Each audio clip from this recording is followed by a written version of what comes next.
For all their talk of election interference, they're the ones perpetrating election interference with this impeachment. It seems like the Democrats are worried that the American voter is going to interfere with the election of the next president. See, I mean, if you listen to this, it doesn't make any sense. Yeah. The American voter makes a decision, and it just seems like, in the Democrats' view, unless a Democrat is elected, the election isn't legitimate. I'll show you that little bit, because he likes to look down when he's thinking. So he starts off his sentence, he's looking down, he focuses in his mind what he wants to say, and then he comes back up and gives that good eye contact. That something is wrong. That's not the way our system's supposed to operate. When's the last time you talked to Bolton? I talked to him recently. I talked to him recently. But that is different. That isn't a go down and focus in. It's almost like a bow, like, oh, I admit, a submission of admission. I admit I spoke to him recently. And if you have to submit in your body to do that, it means it's not something you wanted to actually say. This is not information you were forthcoming in giving, but you did. So you think he's burning to testify? He wants to testify? I'm not going to comment on my private discussions with... And this one, too, he goes down. I'm not going to comment. We have the negative shake with it. But when he comes up, he doesn't come up all the way up.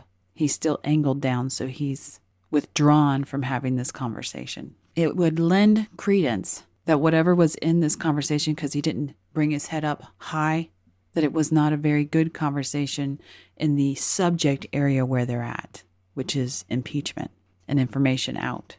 You can speculate on what was said and why he's behaving that way. But whatever it was, I don't want to put the word shame to it, but it's equivalent to that. With Ambassador Bolton, I'm just saying that we had to respect the concept.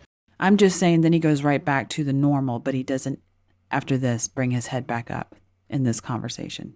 Whatever has transpired between him and Bolton isn't necessarily good for the impeachment conversation. And that doesn't mean that there's information there. It could be something as ugly as, I get more money if that's in there. It could be that innocuous.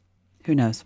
That presidents have to be able to confide in their advisors, the best possible advisors, knock ideas around. The president can't be afraid that those discussions could be leaked or published. So I think Mr. Bolton really needs to withdraw this book. Now, as he finishes this up, his body is much looser. The words come out much faster. They're flowing. He even gives a good sit-up posture to it to own what he's saying. And at the very end, he thinks Bolton should withdraw this book. And then you see the contrast there. I mean, he's being very honest, but at the same time, Bolton is his buddy. For those that may not know, we've had a few videos that have been taken down recently. And to remind everyone that our content is also available on BitChute, BitTube, and now Library. I've also included a sample tutorial video to Library and included a referral link at the top of the description of this video that when you register will award you some credits that should enable you to watch the video on Library. If you like it, please share and subscribe. Thanks for watching.